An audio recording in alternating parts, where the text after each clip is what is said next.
बिस्मिल्लाहिर्रहमानिर्रहीम, अस्सलाम वालेकुम, वेलकम टू माय चैनल। तो आज के लिए जो मैं मज़ेदार सी आपके लिए रेसिपी लेकर आई हूँ वो है खिचड़ी की।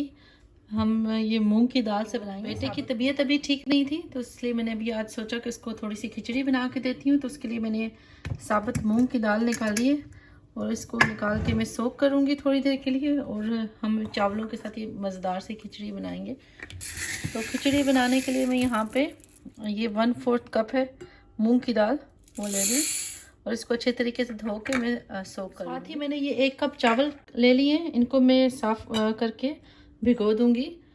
और खिचड़ी का तो जैसे आपको मालूम है, अगर बीमारी की हालत में ये जो सॉफ्ट फूड है आसानी से डाइजेस्ट हो जाता है। तो बेटे के लिए अभी यही मैं बना रही थी, तो मैंने सोचा कि क्यों ना इसकी रेसिपी मैं आप सबके साथ शेयर करूं कि मैं किस तरीके से खिचड़ी बना। चावल और दाल दोनों चीज़ों को मैंने सोक कर दिया है, तो आप कुकिंग प्रोसेस को स्टार्ट करते हैं।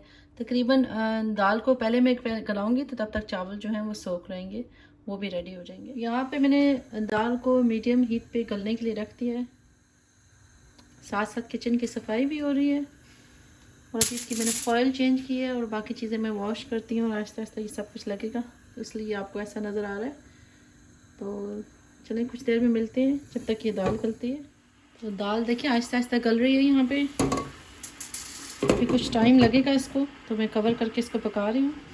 तो तकरीबन 25 मिनट लगे हैं। दाल जो है वो 80% जो है गल चुकी है। अब इसके अंदर मैं चावलों का पानी डाल के और इसमें थोड़ा सा सॉल्ट भी ऐड करूँगी और हम इसमें चावल ऐड कर देंगे। 1 कप चावल में मैंने 3.5 कप जो है वो डाले हैं पानी के, और इसमें थोड़ा सा सॉल्ट ऐड करूँगी क्योंकि थोड़ा सॉल्ट मैंने दाल के साथ भी ऐड किया था।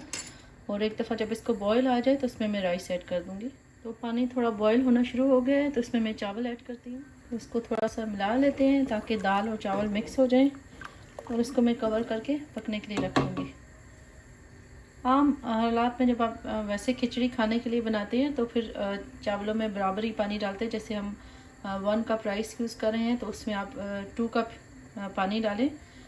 लेकिन अभी क्योंकि मैं बच्चे के लिए बना रही हूँ तो मैंने इसको ज़्यादा गलाना है ताकि थोड़ा सॉफ्ट सा इसका टेक्सचर हो जाए, तो पानी मैंने ज़्यादा डाला है।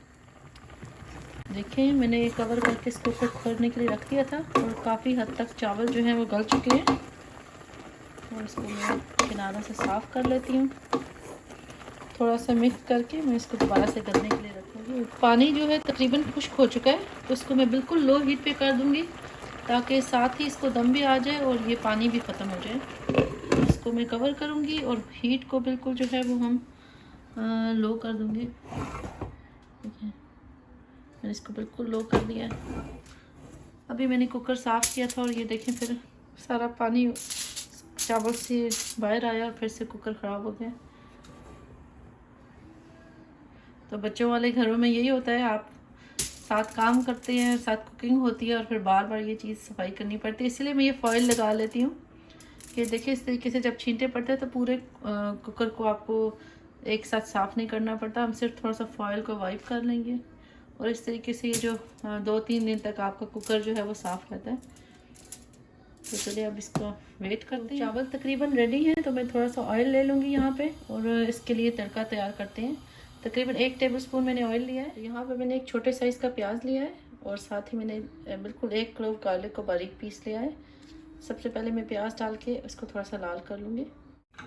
तो ऑयल में प्याज डाल देंगे और इसको ब्राउन करेंगे, थोड़ा सा गोल्डन ब्राउन हमने करना है इसको। बटर जो थोड़ा सा मैं डालूँगी वो मैं डायरेक्ट राइस में डाल दूँगी, वो मैं तड़के में ऐड नहीं कर रही।